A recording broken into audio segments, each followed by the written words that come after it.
മുലപ്പാലും വിൽപ്പനയ്ക്ക് ചെന്നൈയിലേക്കാണ്. ചെന്നൈയിൽ കുപ്പിയിലാക്കി മുലപ്പാൽ വിൽപ്പന നടത്തിയ സ്ഥാപനം ഭക്ഷ്യസുരക്ഷാ വകുപ്പ് സീൽ ചെയ്തു.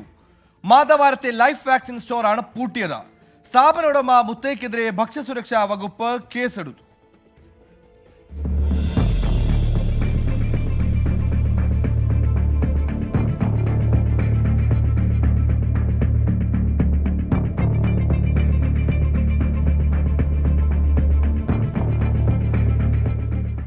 മാധവാരം KKR ഗാർഡനിലെ 1-ാം സ്ട്രീറ്റിലാണ് സ്ഥാപനം പ്രവർത്തിച്ചിരുന്നത്.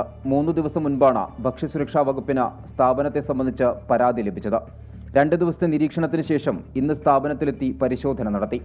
ഫ്രീസറിൽ സൂക്ഷിച്ച നിലയിലാണ് 45 കുപ്പി മുലപ്പാൽ കണ്ടെത്തിയത്. 20 മില്ലി ബോട്ടിൽ 500 രൂപയ്ക്കാണ് ഇയാൾ വിൽപ്പന നടത്തിയിരുന്നത്. ബോട്ടിലുകൾക്ക് മുകളിൽ പാൽ ശേഖരിച്ചയാളുടെ വിവരങ്ങളും രേഖപ്പെടുത്തിയിട്ടുണ്ട്. ഇവരെ കൂടി അന്വേഷണത്തിന്റെ പരിധിയിൽ കൊണ്ടുവരുമെന്ന് ഭക്ഷ്യസുരക്ഷാ വകുപ്പ് അറിയിച്ചു. പ്രോട്ടീൻ പൗഡർ വിൽക്കാനുള്ള ലൈസൻസിന്റെ മറവിലായിരുന്നു മുലപ്പാൽ വിൽപ്പന. പിടിച്ചെടുത്ത കുപ്പികൾ ശാസ്ത്രീയ പരിശോധന നടത്തിയ ശേഷം മറ്റ് നടപടികൾ സ്വീകരിക്കുമെന്നും ഭക്ഷ്യസുരക്ഷാ വകുപ്പ് അറിയിച്ചു.